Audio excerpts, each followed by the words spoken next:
बहुत अच्छा response market ने नहीं दिया। 2 हफ्ते पहले मैंने एक वीडियो बनाई थी बजट के ऊपर कि क्या होने वाला है। जरा वीडियो देखते हैं, फिर आगे बात करते हैं और सोने चांदी की भी बात करेंगे और इंडियन मार्केट के बारे में भी बात करेंगे।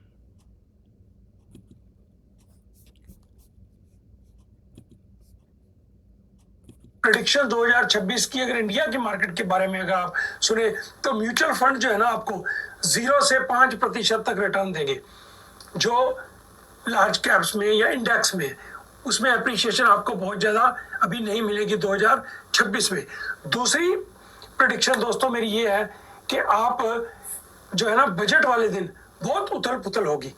बजट प्रेजेंट होगा तो लोगों को बहुत उम्मीदें हैं कि रिवोल्यूशनरी बजट होने वाला है, तो उस दिन बहुत उथल पुथल होगी। तो बहुत बड़ी पोजीशन जो है आप बजट वाले दिन ना बनाए तो बेहतर है, काफ़ी रिस्की है। और मुझे अगर 10 में से 6 चांस ऐसे लगते हैं कि काफ़ी डाउनफॉल आ सकता है। मुझे ऐसे आसार नज़र आ रहे हैं कि बजट वाले दिन काफ़ी जो है ना वो डंप करेंगे स्टॉक्स बड़े खिलाड़ी। तो आप कहीं उसमें मत फंस जाना। बहुत बड़ी पोजीशन जो है रिटेलर्स को नहीं बनानी चाहिए बजट से पहले। तो बजट वाले दिन बड़े ध्यान से चलना है। और एक और जो मेरी प्रेडिक्शन है कि माइनिंग, दोस्तों ये आपने सुनी, मैंने 15 दिन पहले ही मैंने प्रेडिक्ट कर दिया था कि नो मैटर व्हाट बजट अच्छा आए बुरा आए, उसका सेटअप ऐसे हो रखा है कि उस दिन जब भी थोड़ी सी ग्रीन होने की कोशिश करेगी तो बड़े खिलाड़ी डंप करेंगे उसको। कोई भी इवेंट होता है ना, उस इवेंट पे वो लोग जो ऑलरेडी जो पोजीशन पे चल रहे होते हैं तो वो उसी को फिर इंटेंसिफाई करते हैं। तो किसी ने भी इतनी क्लियर प्रेडिक्शन नहीं दी होगी। यूट्यूब पे मैंने कितनी सारे लोगों की वीडियोस देखी तो मिक्स्ड थी लोगों की रिएक्शंस, पर इस तरह से बेबाक क्लियर कट प्रेडिक्शन बजट के बारे में वही दे सकता है जिसने पूरे ध्यान से 37 साल से मार्केट को देख रहा हो। हालांकि इंडियन मार्केट का मैं बहुत ज्ञानी नहीं हूँ, लेकिन जो ओवरऑल सिनारियोज होते हैं ना, ओवरऑल ट्रेंड होता है मार्केट का, उसको देख के बड़ा आसान हो जाता है ये फैसले करना कि कहाँ किसने किधर जाना है। उसका रीज़न ये है कि दोस्तों के ट्रेंड ओवरऑल आप देख रहे हो। मैंने इंडिया मार्केट के बारे में काफ़ी देर से ये कहा है कि भैया सेल द रैली, उसे कहते हैं कि जब भी ऊपर जाए मार्केट उसको ठोको। पैसा कमाना है इंडियन मार्केट में, जब भी ऊपर जाए थोड़ी सी रैली आए, ये फेक रैलीज होती हैं तो उनको आप ठोको। पैसा कमाने का यही तरीका है। और अगर आप मुझसे पूछे तो ये ट्रेंड अभी जारी रहने वाला है अगले आने वाले टाइम में भी। 2026 में बहुत अच्छे माहौल नहीं नज़र आते। अब भैया जो नज़र नहीं आता मैं कैसे कह दूं। मेरे एक अदा मित्र है इंडिया में, तो वो मेरे से इस बात पे नाराज़ हो गया, उसकी काफ़ी होल्डिंग थी स्टॉक्स में, तो वो कहता कि तू ये कह कि मार्केट इंडिया की बहुत तेज़ भागेगी। तो मैंने कहा भैया मुझे नज़र नहीं आ रही तो मैं कैसे कह दूं कि भागेगी। जब भागने लगेगी तो सबसे पहले मैं ही बोलूँगा कि भैया मार्केट भागने वाली है। तो एक छोटा सा एग्जांपल देता हूं आपको कि उम्मीद जो लगा के बैठे हुए हैं उनके लिए एक एग्जांपल देता हूं। मैं साफ बात करना नहीं चाहता मैं, कि जैसे ना एक गर्मियों में आम लगते हैं, आम के पेड़ों के ऊपर आम लगते हैं गर्मियों में, तो बगीचा है और सारे पेड़ आम दे रहे हैं, है ना, तो अच्छे से आम लग रहे हैं। एक पेड़ उसमें ऐसा है जो नहीं आम दे पा रहा, फल नहीं दे पा रहा, कुछ प्रॉब्लम है, कुछ उसका मसला है। तो देखने वाला तो देख रहा है कि इसने फल नहीं दिया, तो लेकिन कुछ लोग उस आम के पेड़ के नीचे बैठे हैं थाली बिछा के या बोरी पकड़ के कि भैया इसमें आम लगेंगे। तो गर्मियों में ही लगने होते हैं आम, सर्दियों में तो नहीं लगते। तो गर्मियाँ सारी बीतती गई और आम नहीं लगे। तो जब अब गर्मियाँ ख़त्म हो गई, सारे पेड़ों ने आम जो दे रहे थे उन्होंने भी अब आहिस्ता आहिस्ता ख़त्म हो रहे हैं, क्योंकि सर्दियों में तो आम नहीं ना लगते, तो सर्दियाँ आने वाली हैं। तो लोग अभी भी उस पेड़ से उम्मीद करते हैं कि शायद सर्दियों में दे देगा ये आम। भैया जिस आम ने अपने सीज़न में, जबकि सब पेड़ आम दे रहे थे, पूरी दुनिया की मार्केट चल रही थी, भाग रही थी, ऑल टाइम हाई पर जा रही थी, नाम ले लो जिसका भी ले लो, और ये वाला पेड़ जो है आम नहीं दे रहा था, तो इसका क्या मतलब है। तो अब क्या सर्दियों में आम देगा वो? अब तो सर्दियां आ गई, अब तो पूरी दुनिया की मार्केट जो है अब काफ़ी डिफ़िकल्ट सिचुएशन में आने लगी हैं, क्योंकि बहुत हो गया 2-3 साल से ऊपर। तो ऊपर जाते वक्त जो मार्केट का माहौल था पूरी दुनिया में, तो ये इंडिया की मार्केट ऊपर नहीं गई। तो अब जब पूरी दुनिया की मार्केट कमज़ोर होने लगी है, सिक्योर्ड सी हो गई है, तो वैल्यूएशंस भी बहुत हो गई हैं, तो आप उम्मीद करते हो कि इंडिया की मार्केट पूरे वर्ल्ड के ट्रेंड को बक करेगी और अकेली भागेगी? अगर ऐसा कुछ लोग सोचते हैं तो वो सच्चाई से बहुत दूर हैं। तो इसलिए दोस्तों, सच्चाई को जो पहचान लेता ना, तो वो अपने नुकसान भी नहीं करता और अंदर से भी वो शांति में रहता है। मैं हमेशा कहता हूँ फैक्ट्स के साथ रहो, सच्चाई को पहचानो, चाहे वो भयानक हो लेकिन आपको पता होना चाहिए, ठीक है ना। आप जितना मर्जी कह लो कि हम चाइना को 2 मिनट में ख़त्म कर देंगे, लेकिन सच्चाई हमें पता होनी चाहिए कि चाइना के साथ मिलिटरीली हमारी क्या पोजीशन है। तो इस तरह से ही स्टॉक मार्केट की बात है कि 8% ग्रो हुई लेकिन कंपनीज़ के प्रॉफिट फिर भी नहीं बढ़े, ठीक है ना।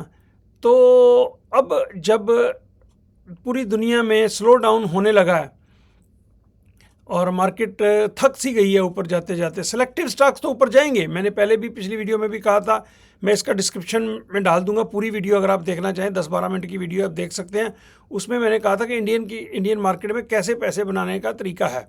हर मार्केट में मंदी हो तेज़ी हो, पैसे बनाने का तरीका हमेशा रहता है अगर आप सच्चाई के साथ सिंक कर जाओ। अगर आपको पता हो कि मार्केट कैसा ट्रेंड कर रही है, क्या चाह रही है, किस तरह से बिहेव कर रही है, आपको उसके साथ चलना है। देशभक्ति या हिंदुस्तानियत को लेके कि भैया इंडिया की मार्केट है तो ज़रूर चलेगी, तो फिर आप मतलब मूर्खों की उस ग्रुप में आते हो कि जो सच्चाई को तस्लीम नहीं करना चाहता, ठीक है ना। तो ऐसा मत बनो और सच्चाई को पहचानो। हिंदुस्तान की मार्केट जब भी जंप करे, जब भी कभी रैली आए, तो उसमें से निकलो। तो बाय द डिप होता है और सेल द रैली होता है। मैं हमेशा कहता होता हूँ हेल्दी मार्केट जो होती है ना, जिसका ट्रेंड अपवर्ड होता है, उसमें बाय द डिप करनी होती है। और जब मार्केट का ओवरऑल ट्रेंड कमज़ोर हो तो फिर सेल द रैली करनी होती है। तो ये तरीके जो है ना, प्रोफेशनल्स जो हैं वो सारे इसी का इंतज़ार करते हैं, इस तरह के ट्रेंड का। बाकी अब बजट में मंदी आई तो अब मुझे चार्ट जो बनाते हैं उनसे ये पूछना है कि भैया आपकी कैंडल्स ने बताया था कि 1843 पॉइंट बॉम्बे स्टॉक एक्सचेंज का इंडेक्स गिरेगा बजट के बाद। मुझे कोई बता दे जिसने के चार्ट को देख के ये प्रेडिक्ट कर दिया था कि भैया मार्केट बजट के वाले दिन इतनी नीचे गिरेगी। तो इसलिए चार्ट्स के ऊपर ओवर कॉन्फिडेंस करना छोड़ें, चार्ट्स को देखें ज़रूर, कैंडल्स को भी देखें और बाकी जो सिनारियोज हैं उनको उनके साथ मिला के, और chart is one of the reason, बाकी जो टेक्निकल्स हैं उनको भी देखिए। लेकिन जो ओवरऑल फंडामेंटल्स है ना, मैं हमेशा कहता हूँ फंडामेंटल्स ने हमेशा ही ओवर पावर करना है सबको। सब कैंडल्स को खा जाना है उसने, सब टेक्निकल्स को खा जाना है, तो इवेंचुअली फंडामेंटल्स ने चलना है। इंडिया का फंडामेंटल्स ठीक नहीं है। ओवरऑल सिनारियोज जियोपॉलिटिकल ले लो, इंडिया का फंडामेंटल्स ले लो, सही नहीं है। अब तो 8.2% जो ग्रोथ रेट इन्होंने दिखाया था इंडिया ने, तो उस पर भी शक की निगाह हो गई है कि भैया जब 8% इंडिया की इकॉनमी ग्रो करी तो किस सेक्टर ने ग्रो किया? किसी सेक्टर ने तो, बाकी कोई सेक्टर 1% ग्रो कर रहा है, कोई -1 कर, तो कोई सेक्टर तो ऐसा होगा ना जो 20-30-40-50% भागा, ठीक है ना। तो बैंक अच्छा कर रहे थे इंडिया के, अब ये बजट वाले दिन तो बैंकों ने भी हाथ खड़े कर दिए। तो हालात को समझ के चलना चाहिए। और दोस्तों, एक मैंने आपसे गुजारिश की थी पिछले 1 महीने के पहले लगभग, कि मैं जो है ना कोई थोड़ा सा अपना कमाई में से किसी की हेल्प करना चाहता हूँ। तो एक मैंने बताया था कि दिल्ली का एक लड़का है वरुण जैन, तो उसकी मुझे अच्छी लगी एटीट्यूड, उसका रीजनिंग और उसका सब कुछ मैंने देखने के बाद उसको फ़ैसला किया और मैंने उसको जो अमाउंट था मैंने डिक्लेयर किया था वो उसको मैंने भेज दिया था 25,000 रुपये। तो उसके ने ना प्यार से एक छोटी सी वीडियो भेजी है, तो मैं चाहता हूँ कि आप वो देख लें।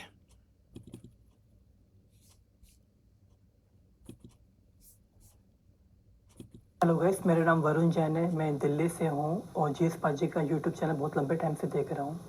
जब उन्होंने ये कहा कि वो 25,000 की हेल्प करने वाले हैं, जिसको ज़रूरत हो वो फॉर्म भर ले, तो मुझे लगता था कि मैं फॉर्म भर लेता हूँ। मुझे उम्मीद नहीं थी मेरा नंबर कभी आएगा, क्योंकि मेरी ज़रूरत ही छोटी-सी थी। मुझे लगा कि यार मुझे कैसे मिल सकता है, और फिर उनका मैसेज आया व्हाट्सएप पे कि तुम्हारा नाम अनाउंस हुआ है। मुझे बहुत खुशी हुई कि ये सुनकर कि मैं वो लैपटॉप अपग्रेड कर सकता हूँ। ये मेरी जो काम है, ऑनलाइन काम चलता है, ऑनलाइन वर्क चलता है मेरा, एजुकेशन काउंसलिंग का या पीएफ निकालने का, उससे मेरी अर्निंग अच्छी हो सकती है। जो लैपटॉप अभी है वो बहुत सही नहीं है, वो बहुत पुराना लैपटॉप है और उससे मल्टीटास्किंग वगैरह नहीं हो पाती, उसके हिंज भी टूटे हुए हैं। तो ये लैपटॉप वो है, ये देखो आप गाइस, इसके अंदर बैठ के सारे खड़ा कर रखा है ताकि वो गिर ना जाए नीचे, और कीबोर्ड वगैरह माउस भी अलग है। और जो भी जिस सर मुझे बताते हैं चैनल के ऊपर, जो मुझे लगते हैं पॉइंट मेरे लिए काम आएंगे मेरी फाइनेंशियल जर्नी में, मैं ऑनलाइन लिख लेता हूँ। ऐसे बहुत से पॉइंट मैंने बना रखे हैं जो मेरी फाइनेंशियल जर्नी को ईजी करेंगे। तो बस मेरी यही शुभकामना है और कहना जीत पाजी को कि वो इसी तरह हमें सिखाते रहें, ताकि हमारी फाइनेंशियल जर्नी ईजी हो जाए और हम इसमें अच्छे से बढ़ सके फाइनेंशियल जर्नी के अंदर। उनके चैनल के लिए उनको शुभकामनाएं, और जो मदद मेरी करी उसके लिए बहुत बहुत शुक्रिया जिस्पा जी। दोस्तों, ये आपने सुना तो मुझे बड़ी ही खुशी हुई कि एक जेन्युइन जो है कैंडिडेट मैंने, भगवान ने मेरे पे कृपा करी कि मैंने चुना उसको। तो उसको ये लगता है कि ये पैसों से वो अपना जो लैपटॉप है वो उसको अपने काम के लिए इस्तेमाल कर पाएंगे और बहुत ही अच्छे से वो इसका सदुपयोग कर पाएंगे। और मुझे बहुत ही खुशी है कि मैं एक जेन्युइन ज़रूरतमंद के काम आ पाया, और शुक्र है भगवान का कि मुझे इसी तरह से हिम्मत और ताकत दे ताकि मैं और लोगों की भी मदद कर सकूं। अच्छा, अब दोस्तों वापस आते हैं सोना चांदी के ऊपर। तो जैसे आपको पता है कि सोना और चांदी खास करके ऊपर मेरी जो प्रेडिक्शंस है, पिछले 3 वीडियोस मैंने जो चांदी के ऊपर बनाई थी, तो उसमें मेरी जो प्रेडिक्शन है बिल्कुल सही साबित हुई। तो मैं खुद जो है $50 के आसपास जो भाव था चांदी का, तब एंटर किया और मैंने डिक्लेयर किया, अपने लोगों को भी बताया, अपने व्हाट्सएप ग्रुप में भी जो लोग हैं उनको भी बताया था कि जब $100 को चांदी टच करी थी, मेरा यही टारगेट था। तो उस समय मेरा ज़्यादातर इन्वेस्टमेंट थी SLV में, जो ETF है सिल्वर का, तो उसका लगभग ₹91 का भाव था। तो मैंने वो सारा जो है अपना निकाल दिया था, सब कुछ बेच दिया था, चांदी सारी मैं ज़ीरो कर दी थी। उसके बाद ये चांदी $118 $120 को भी टच कर गई फॉर शॉर्ट टाइम। तो अब शुक्रवार को आपने देखा, फ्राइडे को चांदी में बहुत सारा जो है वो गिरावट आई, तो लोगों में पैनिक फैल गया। इंडिया में सुनने में आया कि 4 लाख से ऊपर चली गई थी, तो अब लगभग 380 390 के करीब संडे को थी। अब मंडे खुलेगा तो देखो क्या होता है। तो दोस्तों, अब अगर मैं ये बताऊं कि भैया चांदी किधर जाएगी, तो इस बारे में मुझे कोई भी अंदेशा नहीं है, कोई भी आइडिया नहीं है, किधर भी जा सकती है। लेकिन मैं आपको एक सिनारियो बता सकता हूँ, उससे आपको समझ आएगी कि किधर जाना चाहती है चांदी या सोना। देखो, चांदी या सोना ऊपर क्यों गए थे, उसके मेनली 3 कारण थे। नंबर 1 कारण जो था वो ये था कि जो चांदी की प्रोडक्शन है वो कम है और उसकी डिमांड ज़्यादा है। ठीक हो गया, नंबर 1 बात ये थी। नंबर दूसरी ये बात थी कि डॉलर जो है वो वीक हो रहा है और आने वाले वक्त में डी डॉलराइजेशन का जो मूव है वो फास्ट होगा और दुनिया में डॉलर की डोमिनेंस जो है वो ख़त्म हो जाएगी। तो उस वजह से सोना और चांदी चल रहे थे, क्योंकि अमेरिका का डेट जो है बहुत ज़्यादा हो चुका है कि ये सर्विस नहीं कर पाएगा। $38 ट्रिलियन का डेट, तो इवेंचुअली सूनर और लेटर, जितना भी देर लगे, तो ये जो है डॉलर का कमज़ोर होना तय है। तो डॉलर का कमज़ोर होने का मतलब है सोना और चांदी डॉलर्स में ही गिना जाता है, तो कमज़ोर होगा। तो तीसरा कारण है दोस्तों स्पेकुलेशन।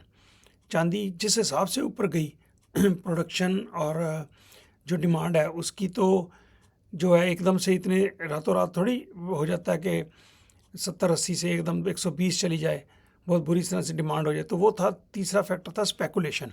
अब हम बात करेंगे तीनों फैक्टर्स की, क्या वो तीनों फैक्टर्स चेंज हुए हैं। सबसे पहला फैक्टर क्या है कि प्रोडक्शन और डिमांड में गैप था। तो क्या इतनी प्रोडक्शन हो गई है रातों रात कि डिमांड जितनी है, इंडस्ट्रियल डिमांड, सोलर पैनल में लगना है, कारों में लगना है, इन्वेस्टमेंट वाले भी ले रहे हैं, तो इनमें वो जो डिमांड है वो सप्लाई इतनी हो पा रही है कि रातों रात ऐसी खाने लग गई हैं? जवाब है उसका नहीं।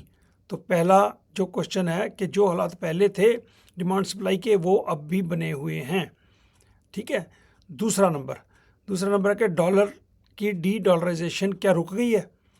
क्या अमेरिका ने अपना डेट जो है वो वापस कर दिया, वो मसला हल हो गया, तो अब डॉलर फिर से दोबारा जो है ताकतवर हो जाएगा? तो फेड का नया चीफ लगा, ट्रंप ने जो लगाया, केविन वाश, जो उसका क्या है कि उसकी टेंडेंसी है वो हॉकिश है, तो इंटरेस्ट रेट कम करने में बहुत ज़्यादा बिलीव नहीं करता, उसकी जो पुरानी हिस्ट्री है।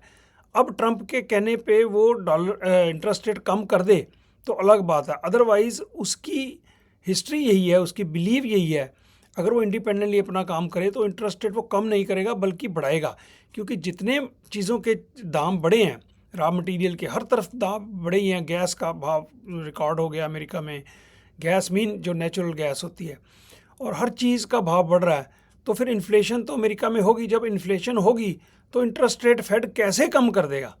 फिर भी उसकी एक ही वोट होती है, तो बाकी जो बोर्ड के मेंबर्स हैं उन्होंने वोट डालनी होती है, तब रेट कम या ज़्यादा होते हैं। तो ये जो सिचुएशन है उसकी कि अमेरिका के डॉलर की स्ट्रेंथ के बारे में जो डाउट्स थे लोगों को या डेट था, तो वो क्या मसला हल हो गया? नहीं।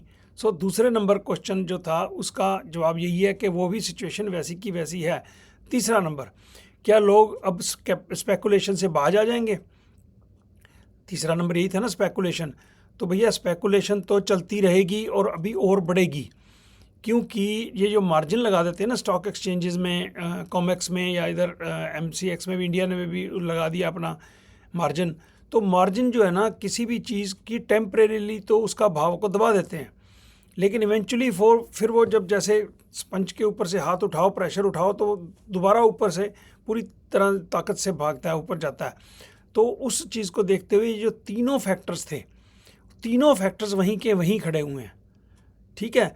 तो आप खुद अंदाज़ा लगा लीजिए, लेकिन उसके बावजूद भी अभी मैं चांदी के प्राइस की प्रेडिक्शन नहीं कर सकता, लेकिन मैंने सिनारियोज आपको तीनों बता दिए कि जो तीनों सिनारियोज पहले थे वही आज भी हैं, अगर तो उनमें कोई चेंज आ गया हो, ठीक है ना।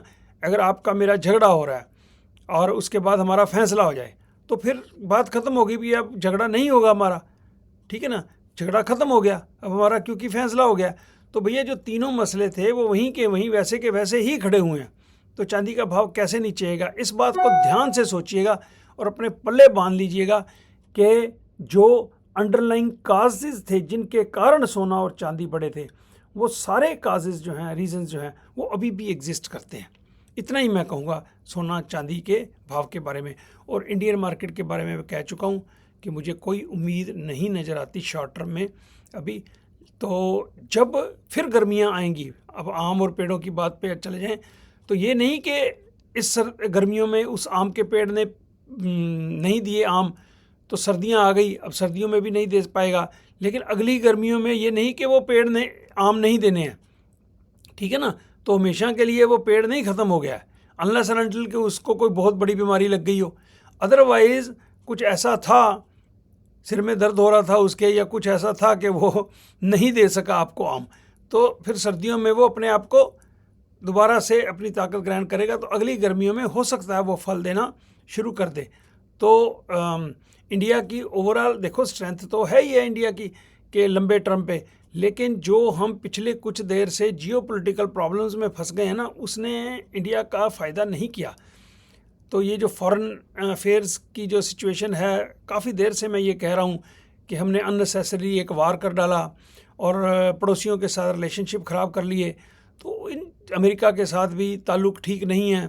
तो इन सारी चीज़ों को देखते हुए इन्होंने हेल्प नहीं की है इंडिया की इकॉनमी को रिवाइव करने के लिए। तो अब ये बजट में इन्होंने, आई डोंट नो क्यों ये इन्होंने वो टैक्स लगा दिया है उस पर, ट्रांजैक्शंस के ऊपर जो एक्स्ट्रा टैक्स लगा दिए, तो उस पर जो स्पेकुलेशन वाले हैं लोग, उनमें और पैनिक फैलेगा।